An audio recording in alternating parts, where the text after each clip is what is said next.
بسم الله الرحمن الرحيم.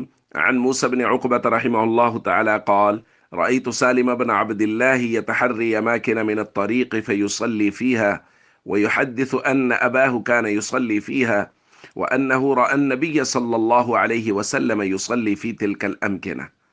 رواه البخاري. موسیٰ بن عقبہ بیان کرتے ہیں کہ سالم بن عبداللہ رحمہ اللہ وہ مدینہ منورہ سے لے کے مکہ مکرمہ تک راستے میں کئی جگہوں کو ڈھونڈ کر وہاں نماز پڑھا کرتے تھے، اور کہتے تھے کہ میرے والد عبداللہ ابن عمر رضی اللہ تعالیٰ عنہ بھی انہی مقامات پر نماز پڑھا کرتے تھے، اور انہوں نے رسول اللہ صلی اللہ علیہ وسلم کو انہی مقامات پر نماز پڑھتے ہوئے دیکھا۔ دوستو، بات ہو رہی ہے کہ محبت رسول صحابہ کرام سے سیکھنی چاہیے کہ حضرت عبداللہ ابن عمر رضی اللہ تعالیٰ عنہ مدینہ منورہ سے مکہ مکرمہ کا جب بھی سفر کرتے تو انہی جگہوں پر ٹھہرتے جن جگہوں پر نبی کریم صلی اللہ علیہ وسلم ٹھہرا کرتے تھے، اور انہی جگہوں کو ڈھونڈ کر وہاں نماز پڑھتے تھے جہاں نبی کریم صلی اللہ علیہ وسلم نماز پڑھا کرتے تھے، تاکہ نبی کریم صلی اللہ علیہ وسلم کی ادا بھی محفوظ ہو جائے اور وہ جگہ بھی محفوظ ہو جائے جہاں نبی کریم صلی اللہ علیہ وسلم نے سجدے فرمائے ہیں اور نمازیں پڑھی ہیں۔ اسی طرح حضرت علی رضی اللہ تعالیٰ عنہ ایک مرتبہ سواری پر بیٹھے اور اس کے بعد چند دعائیں پڑھیں۔ ان دعاؤں میں سے آخر میں یہ دعا تھی: سبحانک انی ظلمت نفسی فاغفر لی فانہ لا یغفر الذنوب الا انت، ثم ضحک۔ پھر حضرت علی رضی اللہ تعالیٰ عنہ مسکرائے۔ قیل یا امیر المؤمنین من ای شیء ضحکت، کہا گیا امیر المؤمنین آپ کس وجہ سے مسکرائے؟ تو فرمایا: رأیت النبی صلی اللہ علیہ وسلم فعل کما فعلت ثم ضحک، میں نے نبی کریم صلی اللہ علیہ وسلم کو دیکھا کہ حضور نے یہی عمل کیا جو ابھی میں نے کیا، پھر حضور علیہ الصلوۃ والسلام بھی مسکرائے۔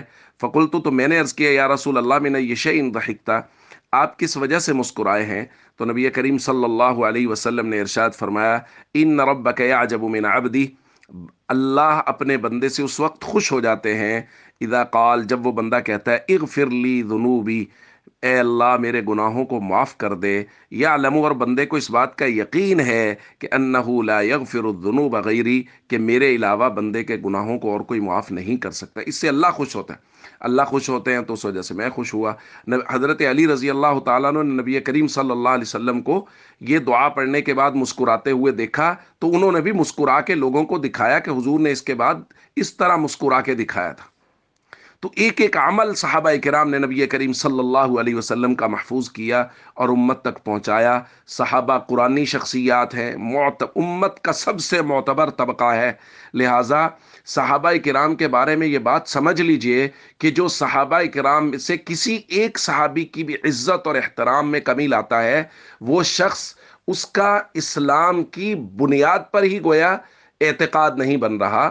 لہٰذا ایسے لوگ، وہ سوشل میڈیا پہ بیٹھے ہوئے خود ساختہ اسکالرز ہوں یا عام لوگ ہوں، جو صحابہ کا احترام نہیں کرتا یا صحابہ میں سے کسی ایک صحابی پر بھی اگر تنقید کرتا ہے تو ان کی بات قطعاً نہ سنیں۔